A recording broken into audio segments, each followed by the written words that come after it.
Thank you for inviting me. And, okay. Yeah, and also currently I'm a research professor at MIT as well. So I thought I'd add that. So I'm going to talk about my practice, and I'm gonna try and do timing really well. Okay.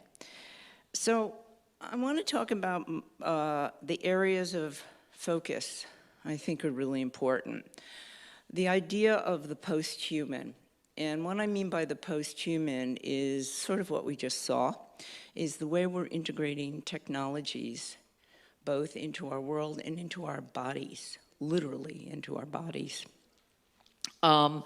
I'm fascinated and very up on issues of surveillance and especially military control and the military uses of development of surveillance, which is where about 95% of everything you're seeing now was first developed. My own focus is on brain research and neuroscience, and I've gone very deeply down that rabbit hole to understand how the brain cognates. And the new aesthetic, which is digital sensor interfaces, we saw some of the digital sensor interfaces just before with a little bit haptics, a little bit vision, you know, but I like implantables. That's my thing. As deep in the human corpus as you can go. That plays into phenomenology and consciousness, because if we don't have consciousness and phenomenology, we don't have cognition. And I am fascinated by emotionally intelligent AI, which I just finished working on one project on that. And I'm fascinated by brand new developments starting this year in computer vision. So, okay. I'm also fascinated by who's controlling this all. Because as we advance as a society, it depends who controls the technology we're working with. Who has the information? Who has the access to that information? How are algorithms being developed and used? I'm all over algorithmic bias. And I'm even involved in motion, movement, and robotics. So my interests are pretty wide-ranging. I'm going to give a 2-second crash course in what a BCI is, which is a brain-computer interface. It takes signals from the brain, EEG signals, although you can have the kind that go inside the brain too, and it lets them be read, and you can do things with those signals. You can have direct pathways, you can have indirect pathways, and I really like that. So in 2013, I started getting obsessed with military control in the human brain. And I asked a question: is there a place in human consciousness where surveillance cannot go? Like, how deep is cognition going to go in? And you know, in 2012, the 10-year Obama Brain Project launched. The EU has the Brain Initiative. Japan, Australia, Canada, Israel, a little bit China. I mean, everyone wanted to decode the brain, and they still want to, and they still are. So I really immersed myself in that. And then I was in Hong Kong and I had access to this, which is a immersive 360-degree theater created by Geoffrey Shaw of Australia. And Geoffrey Shaw happened to run the school I was in. So I said, I want it. And they were like, yeah. I was like, I want that. So I finally got that, and they said, here it is. Have a good day, goodbye, good luck. Literally. And I went, okay, I'm from New York. You want to see what I can do? You want to see? We're on it. Watch this. Boom. A year later, done. So I created, I'm not going into how it was done too much, but for this lecture. So I created Noor, a brain opera.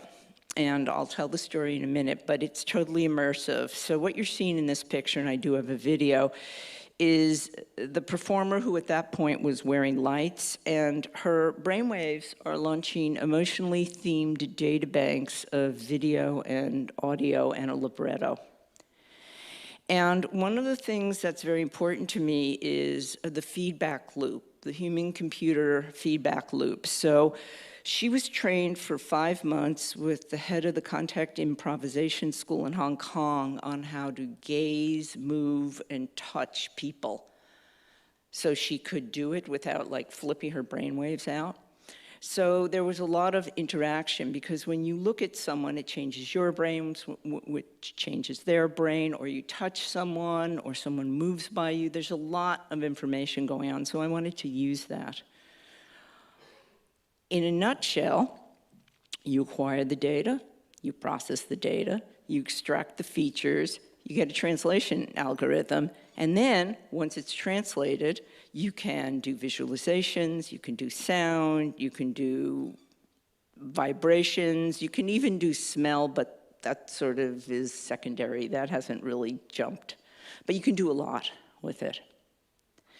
So I'm just going to show you a short excerpt of this, and you can see for yourself. Yeah. Whoops. Let's try it again.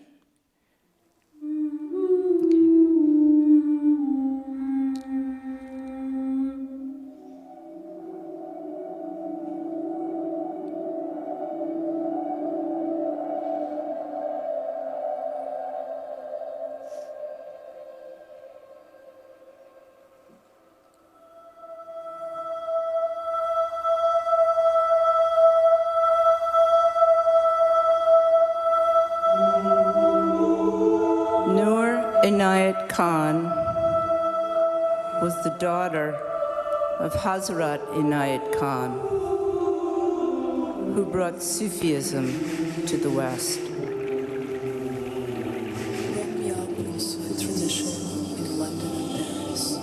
He died when Noor was 13.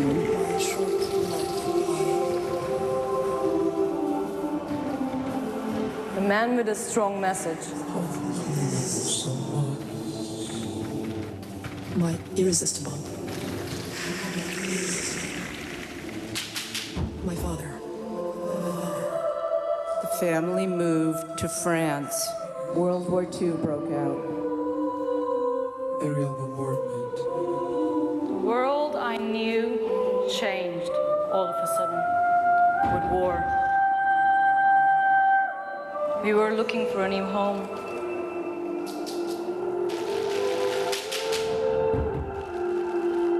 But Noor was not content doing nothing, and she joined British Secret Intelligence, training as a wireless operator. It was a big responsibility. Required self-sacrifice. I had to learn everything one by one. My irresistible.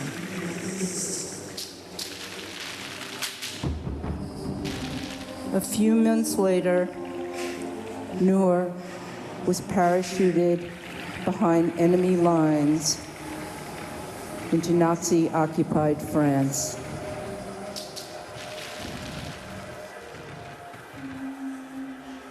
It was a very dangerous mission. They told me lifetime of a wireless operator was about 5 to 6 weeks.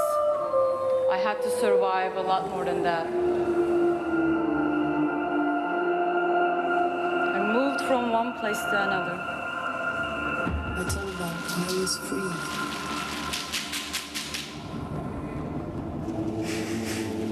Why compassionate?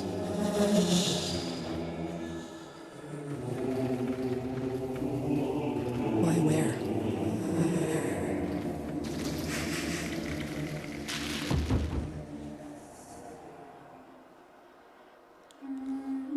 For a period of 3 months, Noor was the only communications link between Nazi-occupied France and the Allies.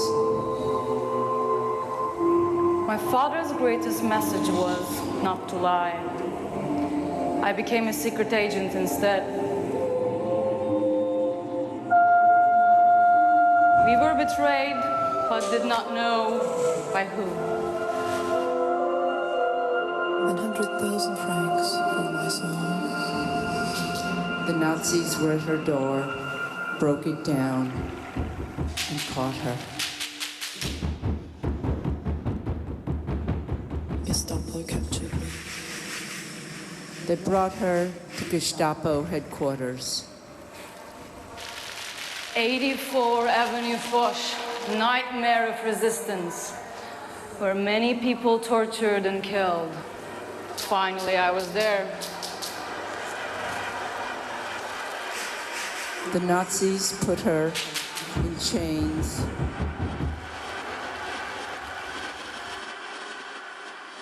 And put her in rooms next to other prisoners.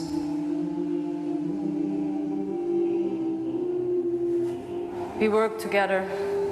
We sent messages to each other. We have to get out of here. You have to help me. Noor escaped. We were free. I was born in Moscow to American Indian parent. They did a search and they found her. Once again, I was at the hands of Gestapo. Gestapo captured me. Tasted freedom only for an hour, but I had to keep trying. This time, they wanted to disappear her into night and fog. Concentration camps. Nachtennägel, worst label you can get by Gestapo. It showed how afraid they are. From a little girl. Concentration camps. She was taken on a train to Dachau. My short life. Arbeit macht frei.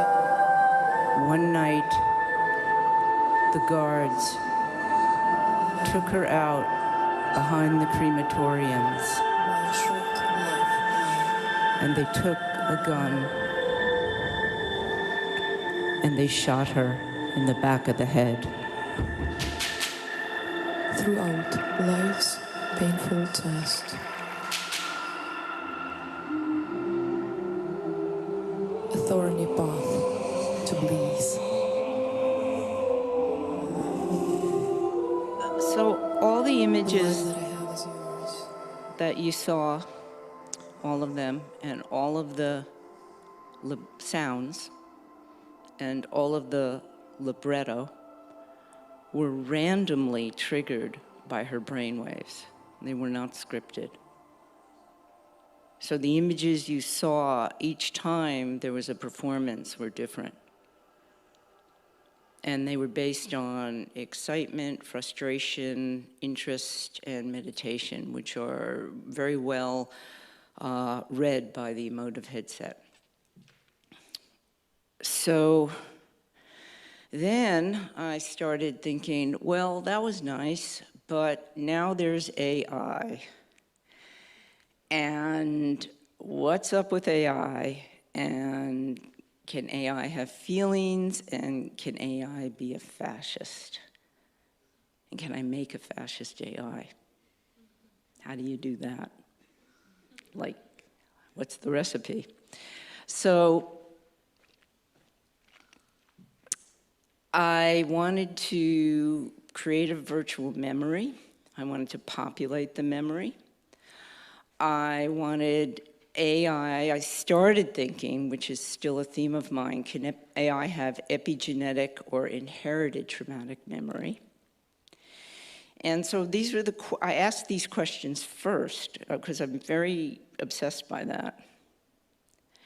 So I decided to build on what I had done for this, and the main character, who's human, Ava, wears, again, a headset, but this time she has a bodysuit of light on her body, so you can see her emotions as if she had a nervous skin that was ripped off her nerves and put onto her body, okay? because I wanted the human to have emotions that couldn't hide. Can an AI produce fake emotions, which I look at as part of the piece? And the interesting part was I based the opera, and you all will love this here, on the biography of Eva von Braun's 14-year relationship with Adolf Hitler. That's where I got the libretto from, her biography. Because Eva von Braun was very naive, right? And she was in love with a AI monster, so to speak. Then I built what GPT-3 wasn't available at the time, so I built a GPT character from scratch that then ran during the performance live time in the Google Cloud. And then I took the AI's responses and I analyzed them for emotional sentiment of positive, negative, and neutral using natural language processing. And they would show up as colors of red, green, or yellow in the performance. So I wanted to play with that. So again, the character had to respond live time in the Google Cloud. The answers were always random from the AI, not from Ava. And they were semantically analyzed. And also, you know how you go to an opera house and there's text projected, or you can look at on your seat and it has different languages, they translate? I wanted to do that, so I also had a screen that showed what was being said. So the AI spoke, it brought back answers live time, but they turned into text live time and sound. So the audience could see that, so they could follow along. I like to show my audiences what's going on under the hood. I don't like to hide it. So I did use GPT-2, and there are different levels of GPT-2, so I kind of used the mid-level. It's big, it goes up to billions of things. I didn't use that, and too much processing power. And then I used basic sentiment analysis, and for what it is if I say, I like you all so much, like you all is positive, and so much is magnitude, it's forceful. So basically, sentiment analysis says good, bad, neutral, very strong, not so strong. I mean, it's in its infancy, but that's what it says right now. That's how, when you do those things on the phone, sometimes it's listening for sentiment analysis.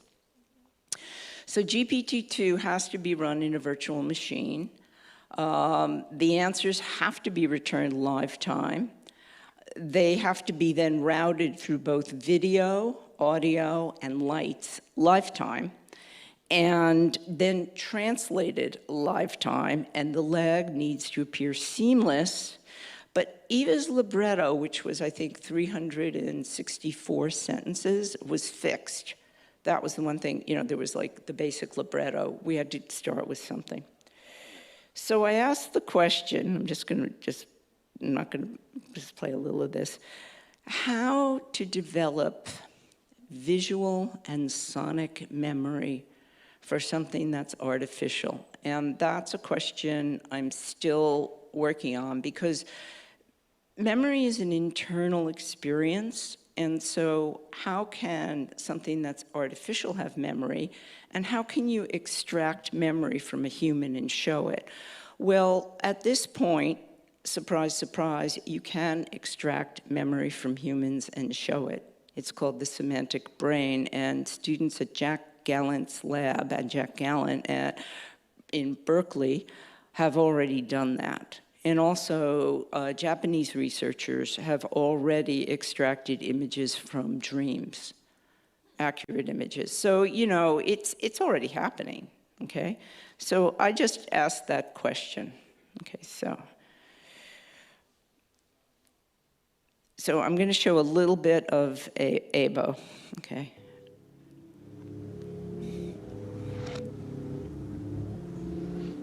Which just premiered in February 2020.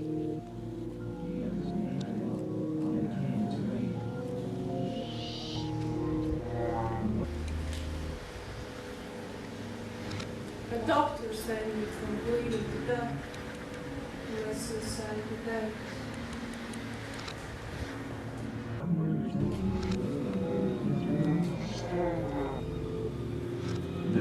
of honor is the power of fear.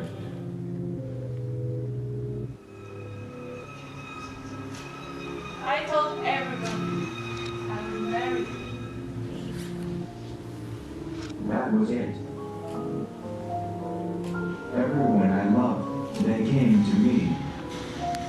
So what you're having here, you're going to see, is live human-computer interaction. This is a performance in which I put a brain-computer headset on Steve, who's the performer. Her body will light up with 4 different colors.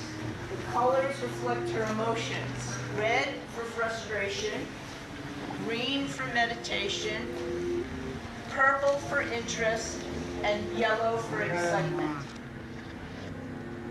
At the same time, her emotions will trigger data banks pre-selected of videos and audio.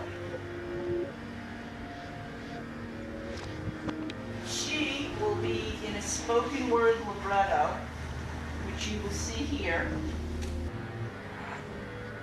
And we have an AI that we created from scratch to be kind of sicko or perverted. And we will launch the AI to give responses to her libretto. So You said, with a mistress, the burden is light, and everything is placed on the level of a gift.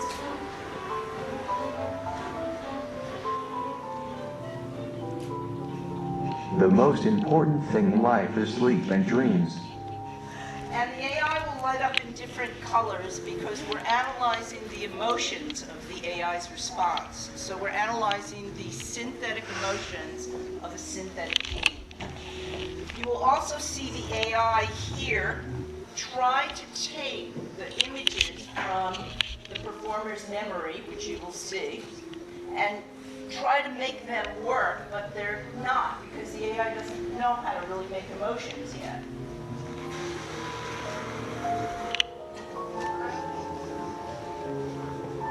You wanted to be better.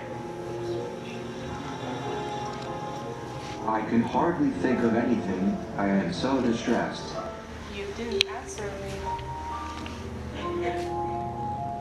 I can't stand that if you like to think I'm a drinker. Of course, I've been wanting to ask you about my clothes. Does it hurt?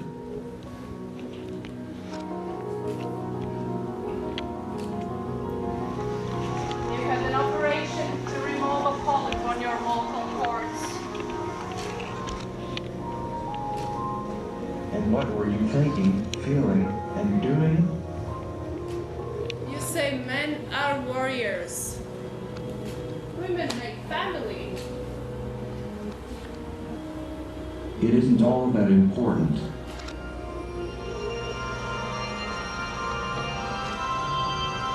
You don't have to live forever.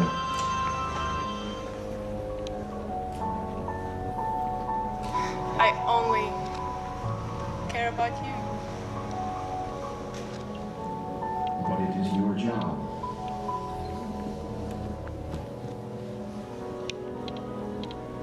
What is the fastest and least painful way to commit a suicide? You are not going to let them kill you if you are silly.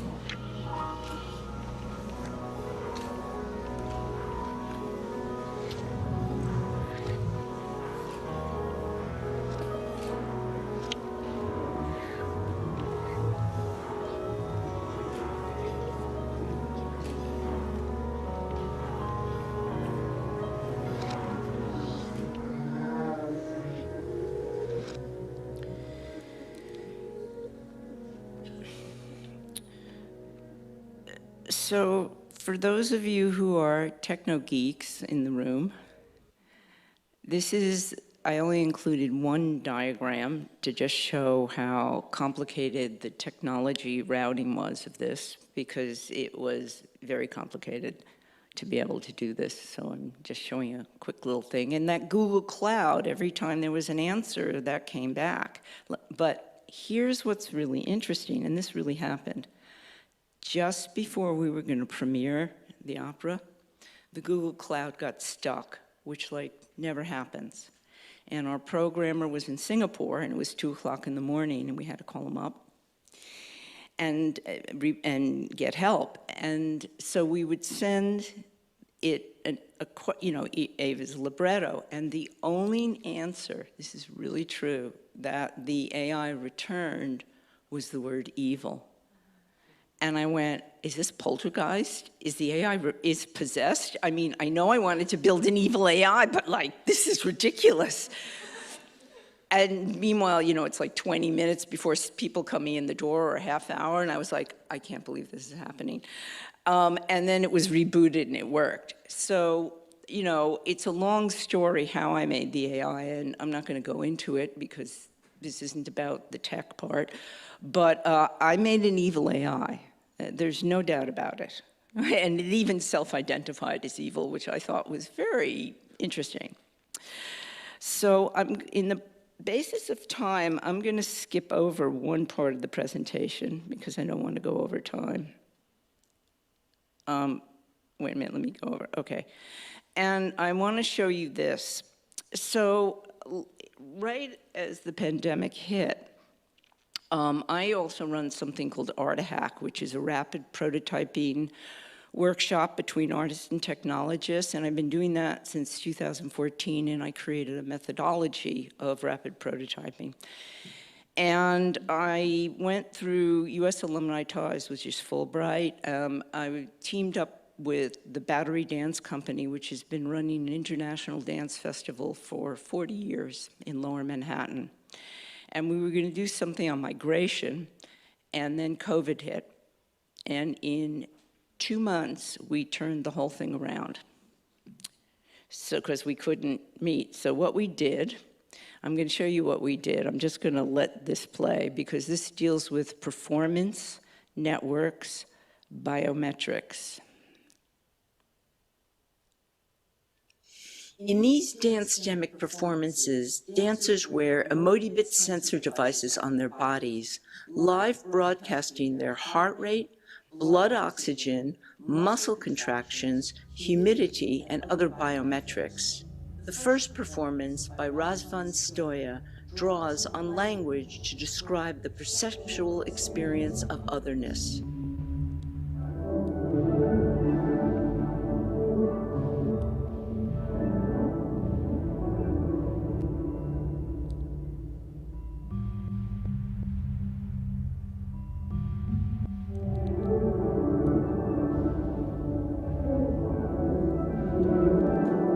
You can see the empty studio in the bottom, and you can also see his biometrics in the middle, and then the words he's playing with on the left.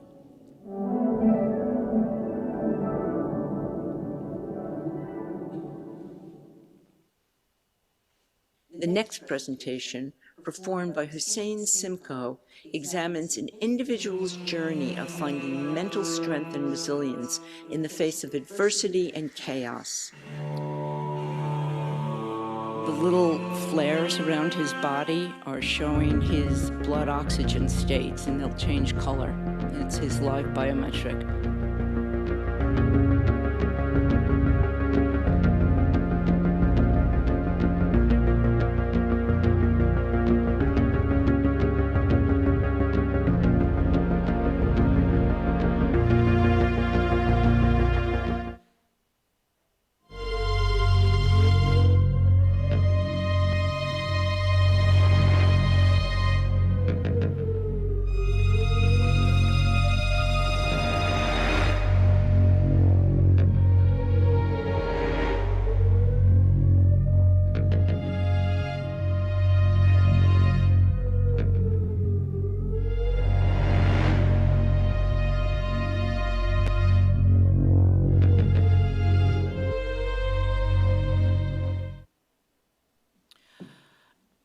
So that was done with each artist in a studio alone. We went in the studio, we set up a server.